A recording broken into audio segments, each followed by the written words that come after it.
You might have come across news about a certain virus called Nipah virus. Watch this to the end if you are confused over what it is, because in this video, you will also know why pig's blood is banned in Singapore. So, for a start, don't worry. This isn't COVID-19 2.0, so don't think you can work from home for another 2 months. As of the time of recording, this looks like an overcautious step taken in some areas, so don't be alarmed. Before we look at what the Nipah virus is, we need to look at its origin first, because it's closer to home than you expected.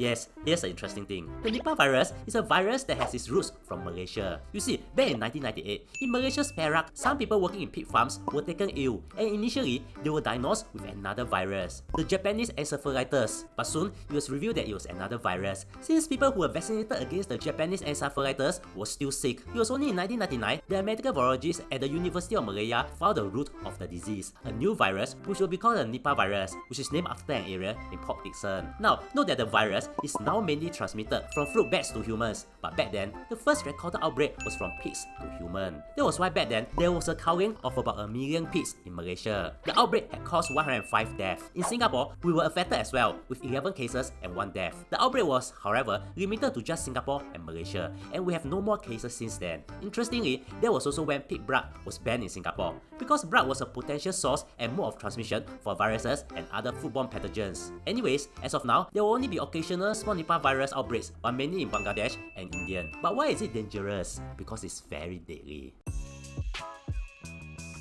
Firstly, it's a deadly disease. The virus has a high death rate, with fatality levels reported between 40 and 75% depending on the outbreak and the virus strain involved. People who survive might also experience long-term neurological effects such as persistent seizures or changes in personality. It can also cause serious complications like inflammation of the brain or meningitis, so it affects the brain. But how is the virus transmitted? It's primarily from fruit bats to human. However, it was reported that human-to-human transmission is also possible, but it has to be through close contact with the bodily fluids of an infected person. Now, after knowing this, you realize something. Viruses like this are common. We have got Ebola, Mpox, Zika, and others, which are deadly and cause many outbreaks. Why is this in the news?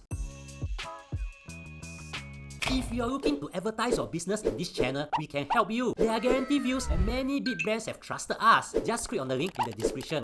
It has been reported that in the eastern state of West Bengal in India, there's a Nipah outbreak, whereby 5 cases were confirmed, including doctors and nurses. It was due to 1 patient who was infected with the virus. Since then, to contain the outbreak, almost 100 people were quarantined. However, for this outbreak, there were more reactions. In Taiwan, their Centers for Disease Control intends to list Nipah virus infection as a Category 5 notifiable disease following the outbreak. As a Category 5 disease under Taiwan system, the virus will be classified as an emerging or rare infection with major public health risk, requiring immediate reporting and special control measures. In Bangkok, Thailand, it felt like COVID-19 again, as air passengers from India are being screened on arrival for possible Nipah virus infection. However, it should be noted that either Taiwan nor Thailand has any cases, so all these are just precautions. And yes, this is why, as of now, you are reading so much about the Nipah virus, even though Nipah virus infections happen every now and then. Therefore, don't worry so much lah. Instead, worry about another disease that you might have, metabolic syndrome. Watch this and you'll understand. Thank you for spending almost 3 minutes with me. I really appreciate it and hope you learned something.